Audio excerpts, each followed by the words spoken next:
Hi friends, welcome to Kavya Nayana cooking channel. ನಾನು ಸುಷ್ಮಾ.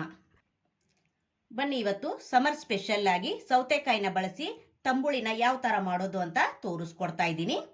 ತುಂಬಾ simple ಆಗಿ ಮಾಡ್ಕೋಬಹುದು. ಯಾವ ತರ ಮಾಡೋದು ಅಂತ ತೋರಿಸ್ಕೊಡ್ತಾ ಇದ್ದೀನಿ. ಬನ್ನಿ ಫ್ರೆಂಡ್ಸ್. ನೋಡಿ, ನಾನು ಒಂದು ಮಿಕ್ಸಿ ಜಾರನ್ನ ತಗೊಂಡಿದ್ದೀನಿ. ಇಲ್ಲಿ ನಾನು ಒಂದು ಅರ್ಧ ಕಪ್ ಅಷ್ಟು ಹಸಿಕಾಯಿನ ಹಾಕೋತಾ ಇದ್ದೀನಿ. ಹಾಗೆ ಒಂದು ಸ್ವಲ್ಪ ಶುಂಠಿನ ತಗೊಂಡಿದ್ದೀನಿ. ಹಾಗೆ ಖಾರಕ್ಕೆ ಒಂದು 4 ಹಸಿಮೆಣಸಿನಕಾಯಿ ತಗೊಂಡಿದ್ದೀನಿ. ನೀವು ಖಾರ ಜಾಸ್ತಿ ಬೇಕಂದ್ರೆ ಜಾಸ್ತಿ ಕೂಡ ತಗೋಬಹುದು. ರುಚಿಗೆ ತಕ್ಕಷ್ಟು ಉಪ್ಪು. ಹಾಗೆ ಇಲ್ಲಿ ಒಂದು ಸೌತೆಕಾಯಿಲಿ ಅರ್ಧ ಸೌತೆಕಾಯಿನ ನಾನು ಸಿಪ್ಪೆ ಎಲ್ಲ ತೆಗೆದು ಸಣ್ಣದಾಗಿ ಕಟ್ ಮಾಡಿ ಇಟ್ಕೊಂಡಿದ್ದೀನಿ. ಇದನ್ನೆಲ್ಲವನ್ನು ಈಗ ಮಿಕ್ಸಿ ಜಾರಿಗೆ ಹಾಕೊಂತೀನಿ. ಒಂದು ಸ್ವಲ್ಪ ದೊಡ್ಡದೇ ಮಿಕ್ಸಿ ಜಾರನ್ನ ತಗೊಳ್ಳಿ. ಮೊಸರು ಕೂಡ ಆಮೇಲೆ ಹಾಕ್ಬೇಕಲ್ವಾ, ಅದಕ್ಕೋಗಿ ಇವಾಗಲೇ ಸ್ವಲ್ಪ ದೊಡ್ಡ ಮಿಕ್ಸಿ ಜಾರನ್ನ ತಗೋಬೇಕಾಗುತ್ತೆ. ಈಗ ಎಲ್ಲವನ್ನು ಹಾಕೊಂಡಿದ್ದೀನಿ. ಈಗ ಸ್ವಲ್ಪ ನೀರನ್ನ ಹಾಕೊಂಡಿಲ್ಲಿ ಗಟ್ಟಿಯಾಗಿ ರುಬ್ಕೊಂಡು ಬರ್ತೀನಿ. ಜಾಸ್ತಿ ಕೂಡ ನೀರು ಬೇಡ, ಯಾಕಂದ್ರೆ ಸೌತೆಕಾಯಲ್ಲಿ ನೀರಿನ ಅಂಶ ಇರುತ್ತೆ. ಅದಕ್ಕೋಸ್ಕರ ಇದನ್ನ ಗಟ್ಟಿಯಾಗಿ ರುಬ್ಕೊಂಡ್ ಬರ್ತೀನಿ.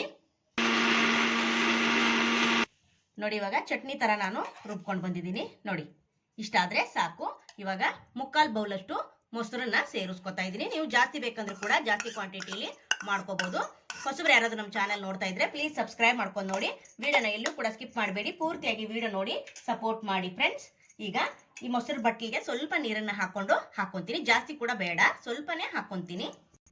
ಸ್ವಲ್ಪ ನೀರನ್ನ ಹಾಕೋತಾ ಇದ್ದೀನಿ. ನೀವು ಆಮೇಲೆ ಬೇಕಂದ್ರೆ ನಿಮ್ಗೆ ಎಷ್ಟು ಬೇಕೋ ನೀರನ್ನ ನೀವು ಸೇರಿಸ್ಕೋಬಹುದು. ಇವಾಗ ಇದನ್ನ ಇನ್ನೊಂದ್ಸತಿ ನಾನು ಮಿಕ್ಸಿಲಿ ರುಬ್ಕೊಂಡು ಬರ್ತೀನಿ. ನೋಡಿ, ಇವಾಗ ಮತ್ತೆ ನಾನು ಫೈನ್ ಆಗಿ ರುಬ್ಕೊಂಡು ಬಂದಿದ್ದೀನಿ. ನೋಡ್ತಾ ಇದ್ದೀರಾ.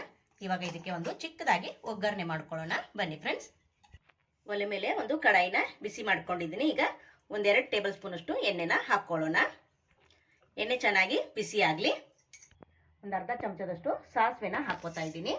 ಬೇಸಿಗೆ ತುಂಬಾ ಇದೆ ಫ್ರೆಂಡ್ಸ್, ಆದಷ್ಟು ತಂಪಾಗಿರೋ ಆಹಾರವನ್ನೇ ಸೇವಿಸೋಣ. ಆದಷ್ಟು ಮನೇಲೆ ಈ ತರ ಮಾಡ್ಕೊಂಡು ತಿಂದ್ರೆ ತುಂಬಾ ಚೆನ್ನಾಗಿರುತ್ತೆ. ದೇಹಕ್ಕೆ ಕೂಡ ಈ ಸೌತೆಕಾಯಿ ತುಂಬಾ ಆರೋಗ್ಯಕ್ಕೆ ಒಳ್ಳೆಯದು, ದೇಹಕ್ಕೆ ತಂಪು ಕೂಡ. ಅದಕ್ಕೆ ನಾನು ನಿಮ್ಗೆ ಇವತ್ತು ಸೌತೆಕಾಯಿನ ಬಳಸಿ ತಂಬುಳಿ ಯಾವ ತರ ಮಾಡೋದು ಸಿಂಪಲ್ ಆಗಿ ಅಂತ ತೋರಿಸ್ಕೊಡ್ತಾ ಇದ್ದೀನಿ. ಮಕ್ಕಳು ಮನೇಲಿ ಇರ್ತಾರೆ, ಏನಾದ್ರೂ ಈ ತರ ಮಾಡ್ಕೊಟ್ರೆ ತಂಪಾಗಿ ಅವರು ಕೂಡ ತಿಂತಾರೆ, ಅವರು ಕೂಡ ಇಷ್ಟ ಆಗುತ್ತೆ. ಒಂದ್ಸತಿ ಟ್ರೈ ಮಾಡಿ ನೋಡಿ ಫ್ರೆಂಡ್ಸ್. ನೋಡಿ, ಸಾಸಿವೆ ಚಟಪಟ ಅಂತ ಇದೆ. ಈಗ ಸ್ವಲ್ಪ ಕರಿಬೇವನ್ನ ಹಾಕೊಳ್ಳೋಣ. ಹಾಗೆ ಇಲ್ಲಿ ಒಂದು 3 ಬ್ಯಾಡಗಿ ಮೆಣಸಿನಕಾಯಿನ ಹಾಕೊಳ್ಳೋಣ. ಅರ್ಧ ಸ್ಪೂನ್ ಅಷ್ಟು ಜೀರಿಗೆ ಕೂಡ ಸೇರಿಸ್ಕೊಂಡಿದ್ದೀನಿ. ಇವಾಗ ಒಲೆನ ಆಫ್ ಮಾಡ್ಕೊಂಡು ಬಿಡೋಣ. ಒಲೆನ ಆಫ್ ಮಾಡ್ಕೊಂಡಿದ್ದೀನಿ. ಬಿಸಿ ಆಗಿರೋದ್ರಲ್ಲೇನೆ ಚೆನ್ನಾಗಿ ಇಲ್ಲಿ ಫ್ರೈ ಮಾಡ್ಕೊಂಡು ಒಗ್ಗರಣೆನ ತಣ್ಣಗಾಗಬೇಕು. ಈ ಒಗ್ಗರಣೆ ತಣ್ಣಗಾಗೋದಕ್ಕೆ ಒಂದು 5 ನಿಮಿಷ ಬಿಡಬೇಕು. ತಣ್ಣಗಾದ್ಮೇಲೆ ನಾವು ರುಬ್ಕೊಂಡು ಬಂದಿರೋ ಮಿಶ್ರಣನ ಇದಕ್ಕೆ ಸೇರಿಸಬೇಕು. ಇನ್ನು ಯಾರೆಲ್ಲ ಚಾನಲ್ಗೆ ಸಬ್ಸ್ಕ್ರೈಬ್ ಮಾಡ್ಕೊಂಡಿಲ್ಲ ಪ್ಲೀಸ್ ಹೋಗಿ ಸಬ್ಸ್ಕ್ರೈಬ್ ಮಾಡ್ಕೊಳ್ಳಿ. ಬೆಲ್ ಐಕನ್ನ ಪ್ರೆಸ್ ಮಾಡಿ ಆಲ್ ಅನ್ನೋ ನೋಟಿಫಿಕೇಶನ್ ಸೆಲೆಕ್ಟ್ ಮಾಡ್ಕೊಂಡ್ರೆ ನಾವು ಹಾಕೋ ವಿಡಿಯೋ ಎಲ್ಲ ಮೊದಲು ನಿಮ್ಗೆ ಬರ್ತದೆ ಫ್ರೆಂಡ್. ಆಗ ಎಲ್ರಿಗಿಂತ ಮುಂಚೆ ನೀವೇ ನೋಡ್ಬೋದು. ತುಂಬಾ ಬಿಸಿಲಿರೋದ್ರಿಂದ ಈ ತರ ತಂಪಾಗಿ ಏನಾದ್ರೂ ಆರೋಗ್ಯಕರವಾದ ಮಾಡ್ಕೊಂಡು ತಿಂತಾ ಇರಿ ಫ್ರೆಂಡ್ಸ್. ನೋಡಿ, ಇವಾಗ ಈ ಒಗ್ಗರಣೆ ತಣ್ಣಗಾಗ್ಲಿ. ತಣ್ಣಗಾದ್ಮೇಲೆ ನಾವು ರುಬ್ಕೊಂಡು ಬಂದಿರೋ ಮಿಶ್ರಣನ ಇದಕ್ಕೇನೆ ಸೇರಿಸೋಣ.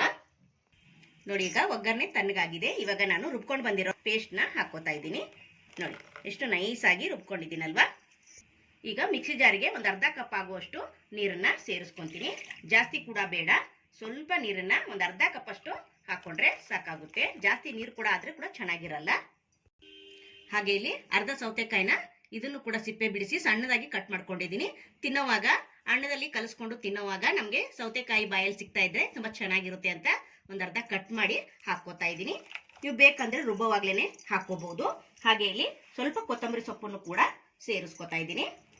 ಸೌತೆಕಾಯಿ ತಂಬುಳಿ ರೆಡಿ ಆಯ್ತು ಫ್ರೆಂಡ್ಸ್. ಇವಾಗ ಚೆನ್ನಾಗಿ ಒಂದ್ಸತಿ ಮಿಕ್ಸ್ ಮಾಡ್ಕೊಳ್ಳೋಣ. ಉಪ್ಪು ನಿಮ್ಗೆ ಏನಾದ್ರೂ ಕಡಿಮೆ ಅನ್ಸಿದ್ರೆ ಈ ಟೈಮಲ್ಲಿ ಹಾಕೊಳ್ಳಿ. ನೋಡಿ, ತುಂಬಾ ಆರೋಗ್ಯಕರವಾದ ಸಮರ್ ಸ್ಪೆಷಲ್ ಸೌತೆಕಾಯಿ ತಂಬುಳಿ ಯಾವ ತರ ಮಾಡೋದಂತ ನೋಡಿದ್ರಲ್ಲ ಫ್ರೆಂಡ್ಸ್. ನಿಮ್ಗೂ ಕೂಡ ಇಷ್ಟ ಆಗಿದೆ ಅಂತ ಭಾವಿಸ್ತೀನಿ. ನೀವು ಕೂಡ ಒಂದ್ಸತಿ ಟ್ರೈ ಮಾಡಿ ನೋಡಿ. ಬಿಸಿ ಬಿಸಿ ಅನ್ನಕ್ಕೆ ಕಲಿಸ್ಕೊಂಡು ತಿಂತಾ ಇದ್ರೆ ತುಂಬಾ ರುಚಿಯಾಗಿರುತ್ತೆ. ಚೆನ್ನಾಗಿ ಮಿಕ್ಸ್ ಆಗಿದೆ ಫ್ರೆಂಡ್ಸ್. ನೋಡಿ, ನೀವು ಅನ್ನದಲ್ಲಿ ಕಲಿಸ್ಕೊಂಡು ತಿನ್ನೋದಕ್ಕೆ ಬೇಡ ಅಂದ್ರೆ ನೀವು ಹಾಗೆ ಕೂಡ ಕುಡಿಬಹುದು, ತುಂಬಾ ಚೆನ್ನಾಗಿರುತ್ತೆ. ಇವಾಗ ಸೌತೆಕಾಯಿ ತಂಬುಳಿ ರೆಡಿ ಆಯ್ತು ಫ್ರೆಂಡ್ಸ್. ಬನ್ನಿ ಇವಾಗ ಬೌಲ್ಗೆ ಸರ್ವ್ ಮಾಡ್ಕೊಳ್ಳೋಣ. ನೋಡಿ ಫ್ರೆಂಡ್ಸ್, ಸಖತ್ತಾಗಿ ಬಂದಿದೆ. ಟೇಸ್ಟ್ ಮಾತ್ರ ಅಷ್ಟೇ ಚೆನ್ನಾಗಿದೆ ಫ್ರೆಂಡ್ಸ್. ಒಂದ್ಸಲ ಟ್ರೈ ಮಾಡಿ ನೋಡಿ, ನಿಮ್ಗೂ ಕೂಡ ತುಂಬಾ ಇಷ್ಟ ಆಗುತ್ತೆ. ಸೌತೆಕಾಯಿ ಮನೇಲಿ ಇವಾಗ ಇದ್ದೇ ಇರುತ್ತೆ, ಬೇಸಿಗೆ ಆಗಿರೋದ್ರಿಂದ ಒಂದ್ಸತಿ ಟ್ರೈ ಮಾಡಿ ನೋಡಿ. ಒಂದೇ ಒಂದು ಸೌತೆಕಾಯಿನ ಬಳಸಿ ಯಾವ ತರ ಮಾಡೋದು ಅಂತ ತೋರಿಸ್ಕೊಟ್ಟಿದ್ದೀನಿ. ಸೂಪರಾಗಿ ರೆಡಿಯಾಗಿದೆ. ಈ ವಿಡಿಯೋ ನಿಮಗೆ ಇಷ್ಟವಾದರೆ ಪ್ಲೀಸ್ ಲೈಕ್ ಮಾಡಿ, ಶೇರ್ ಮಾಡಿ, ಕಮೆಂಟ್ ಮಾಡಿ, ಸಬ್ಸ್ಕ್ರೈಬ್ ಮಾಡ್ಕೊಳ್ಳಿ. ನಮ್ಮ ವಿಡಿಯೋ ನೋಡಿದ್ದಕ್ಕಾಗಿ ನಿಮ್ಮೆಲ್ಲರಿಗೂ ಧನ್ಯವಾದಗಳು. Thank you for watching. ನಮಸ್ಕಾರ ಫ್ರೆಂಡ್ಸ್.